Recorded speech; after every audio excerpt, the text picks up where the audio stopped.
So a few studies now have shown that we're not achieving optimum pollination in apple, and here we are in an intensively grown apple orchard, and you can see there's a lot of blossoms here for our bees and hoverflies to pollinate.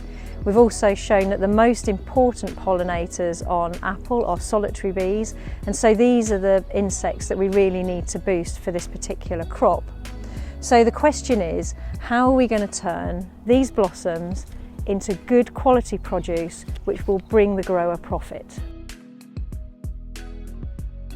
So apple is pollinated by a range of insects, both managed honeybees but also wild insects as well.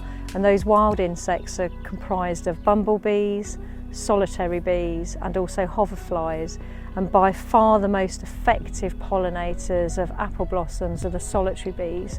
So we really need to be working in apple to try and boost both numbers of solitary bees and also the diversity of solitary bees to give us resilience year on year for crop pollination.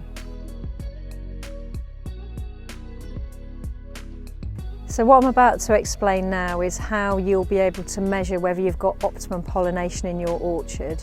So the first step is to get to the orchard, obviously when it's in blossom, and this is the way we can measure how effective the natural pollination is in your orchard.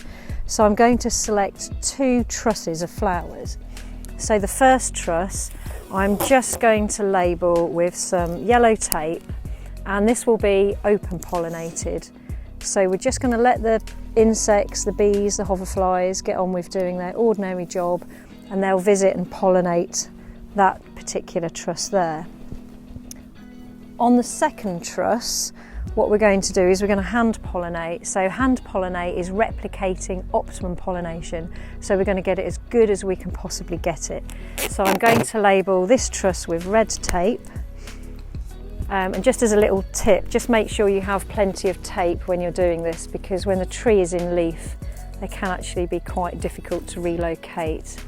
And then what I've done here is I've selected a flower from a polliniser tree which is in the orchard, and the pollen is dehissed there on the stamens, and I'm just going to coat the paintbrush in the pollen. Now obviously you can't see it very well because it's microscopic, but we can then transfer that onto the stigmas in the centres of the flowers of our hand pollinated truss.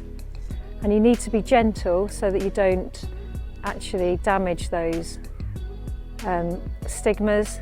And then there's a flower here which is still closed, but we can just put the paintbrush inside and pollinate there. So that has now been hand pollinated, and that will give us optimum pollination. So we'll come back at harvest and we'll look at the fruit quality on both the open pollinated bees only and the hand pollinated, and we'll show you how to tell the difference between good quality apples and less well pollinated apples.